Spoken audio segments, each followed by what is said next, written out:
Olá amigos do canal Paulo de Tarso, sejam muito bem-vindos a mais um episódio da nossa série Saúde em Espírito.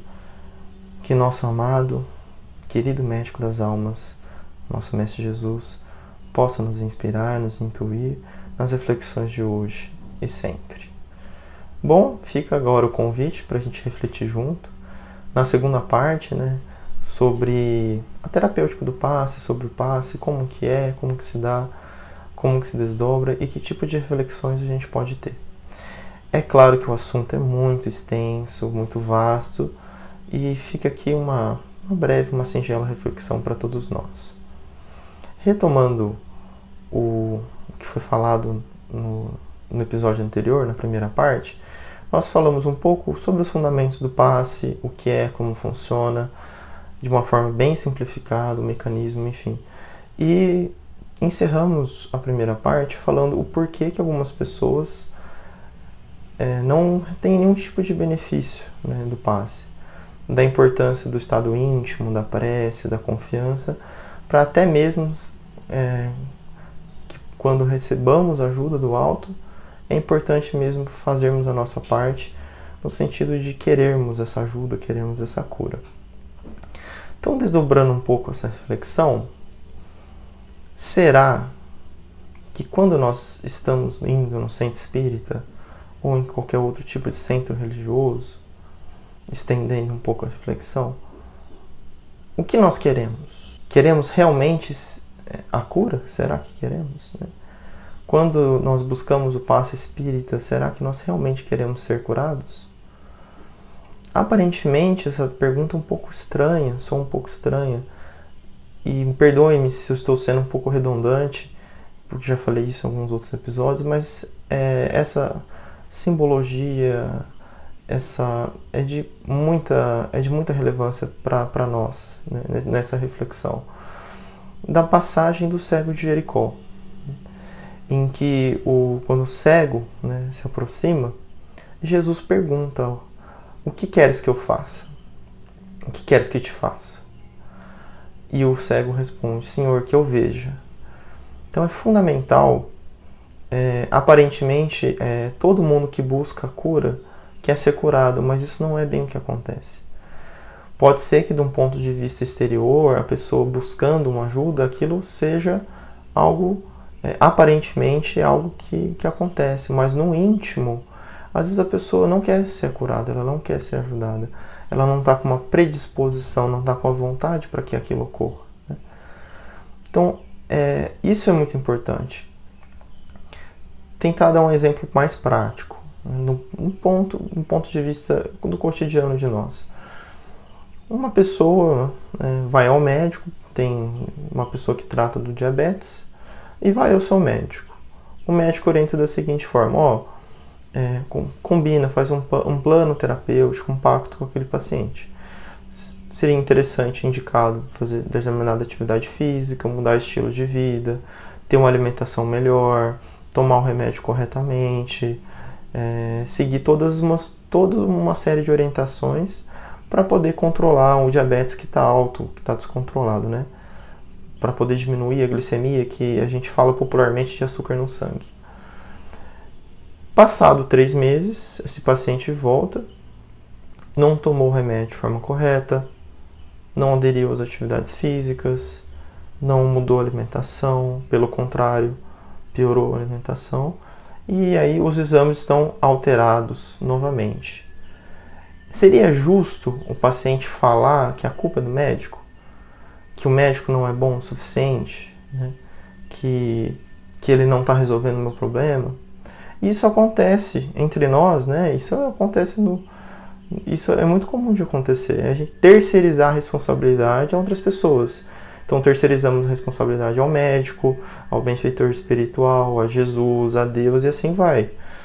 Só que a evolução ela é individual. Então é fundamental que parta de nós, do nosso íntimo, das nossas entranhas mais profundas, a vontade de ser curado, a vontade de melhorar, a vontade de buscar Jesus no seu sentido mais profundo e não no sentido epidérmico, superficial. Então isso é muito importante. O que nós queremos? O que temos querido até agora? Será que é algo realmente profundo? Porque faz parte do início da cura querer ser curado, né? Jesus disse, ajuda-te e o céu te ajudará. Então, em primeiro lugar vem o nosso esforço, né? E aí a espiritualidade, ela entra com a parte dela. Então, esse é um ponto muito importante da gente parar para pensar. Será que realmente nós temos buscado a cura de fato? Nós estamos abertos a essa cura? Ou nós queremos que tudo se resolva de uma forma mágica, de uma forma milagrosa, né? Porque muitos de nós podemos buscar o passe espírita acreditando que o passe vai curar a minha enfermidade, a minha moléstia, de uma forma absoluta e sem que haja um mínimo de participação da minha parte. E essa é uma postura equivocada, né? Essa é uma postura talvez um pouco imatura, né? Digamos assim. Então esse é um dos pontos muito interessantes para a gente pensar. Uma outra questão é por que determinadas pessoas são curadas e outras não? Além disso que acabamos de conversar. Vamos supor que uma pessoa que está aberta, que tem esse estado íntimo de renovação, de prece, de abertura, né? E não é curado. Por quê? E por que outras pessoas são curadas? Até do ponto de vista biológico. Até curados das suas enfermidades. Por que isso acontece? Porque, entre aspas, Deus favorece uns e não favorece outros. Se funciona, por que funciona para uns e não funciona para outros? Essa é uma questão um tanto complexa, muito ampla. É claro que cada caso é um caso, mas o que nós podemos e já sabemos é que o que temos que ter em mente é que o que importa realmente é a cura do espírito. Para os nossos benfeitores, para Jesus, o que importa é a nossa essência espiritual. Porque o eu, o ego, o transitório, a personalidade, ela é secundária, é um instrumento para que nós cresçamos, para que nós aprendamos, e aqui, no caso, a nossa cura. Por que isso é importante ter em vista, ter em mente? Porque muitas vezes, em alguns casos, a enfermidade é justamente aquilo que o espírito, no plano espiritual, pediu antes de reencarnar. É aquilo que ele solicitou à espiritualidade e foi dado até como uma misericórdia. Parece estranho que uma doença possa ser um instrumento de cura, mas isso acontece. Muitas doenças físicas, orgânicas, já são início de um processo de cura do espírito, né? Não estou aqui valorizando a dor, não estou querendo que a pessoa seja negligente, não é nesse sentido. Mas quando passamos por situações de enfermidade, muitas vezes, elas são indícios de cura do espírito. E muitas vezes, para aquele espírito, para aquela determinada condição, aquela história, né? Os benfeitores podem avaliar, né? Isso nós não conseguimos ter acesso, né? Que para aquele espírito passar por aquela enfermidade e passar com humildade, com resignação, uma vitória moral sobre si mesmo, é mais importante às vezes do que ter a cura física. E muitas vezes a cura física para determinados espíritos pode ser justamente um dos pontos de desequilíbrio, né? E aquela oportunidade de crescimento poderia ter sido em vão. Em outros casos também é possível que haja a cura da moléstia física, orgânica. Também, um caso, por exemplo, uma pessoa que sempre foi cética, que nunca acreditou em nenhum tipo de cura e tratamento espiritual, ela passa por esse tipo de determinado tratamento e é curada de uma moléstia que muitas vezes seria incurável ou irreversível do ponto de vista médico tradicional.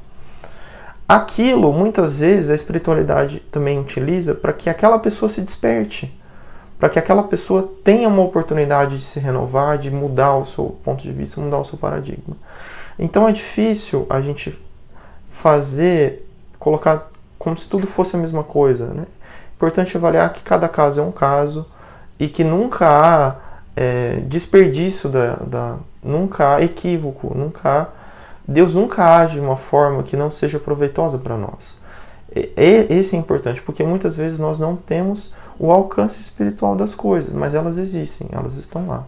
Para a gente poder elucidar isso de uma forma melhor, no livro Nos Domínios da Mediunidade, no capítulo 17, intitulado No Serviço de Passes, André Luiz, que é um benfeitor espiritual, e o Hilário, que é o seu companheiro, estão na presença de um benfeitor, que é o Aulos. Eles estão acompanhando no centro espírita um atendimento de passes, né? E esse capítulo muito rico relata isso, né? Todas as nuances espirituais nesse sentido. Em um determinado caso, uma senhora, né, aparenta mais ou menos ter uma meia-idade, um pouco mais, e foi receber o passe. E durante o passe, os instrutores espirituais, né, nos bastidores espirituais, vamos dizer assim, começam a falar, olha, os instrumentos adequados, né, do plano espiritual, olha, essa senhora tem uma enfermidade no fígado, e eles observam o fígado, viam que a vesícula biliar estava comprometida, enfim. E então os benfeitores comentam que ela teve esse acesso, essa hepatite, digamos assim, porque ela teve acessos de cólera em casa, no reduto doméstico. Então a importância do nosso comportamento, a importância da oração, da vigilância, até mesmo para a nossa saúde física. Então aquele tipo de atitude, de desequilíbrio, produziu um distúrbio vibratório tão poderoso que afetou até as células orgânicas, né? E ao receber o passe, a senhora se sentiu nitidamente aliviada e houve um reconforto, um alívio, um consolo. Então Hilário, que é um companheiro do André Luiz, pergunta ao benfeitor, olha, então quer dizer que essa senhora já está curada? E a resposta do benfeitor é muito curiosa. Ele diz, não, isso não é possível. E ele explica porque a alteração do ponto de vista orgânico dos órgãos, dos vasos, era tão intensa que isso não poderia ser feito naquele momento. Então deveria haver o concurso do tempo. Importante a gente pensar, a partir desse caso, que cada caso é um caso. E que não existe milagre, não existe mágica, existe todo um preparo, um tratamento, sobretudo também dos benfeitores que nos auxiliam, que nos guiam. Então nem sempre as coisas acontecem de pronto, né, de imediato. Apesar de que possa existir sim casos em que isso ocorra. Lembrando que cada caso é um caso. Para finalizarmos então a reflexão de hoje, nesse mesmo capítulo, no final, o benfeitor Aulos, ele tem uns comentários muito ricos, muito preciosos, que infelizmente não temos o espaço oportuno para falarmos disso de uma forma mais profunda, mas ele comenta que tudo é espírito, entre aspas, né, no santuário da natureza, e renovemos o pensamento, tudo se renovará conosco.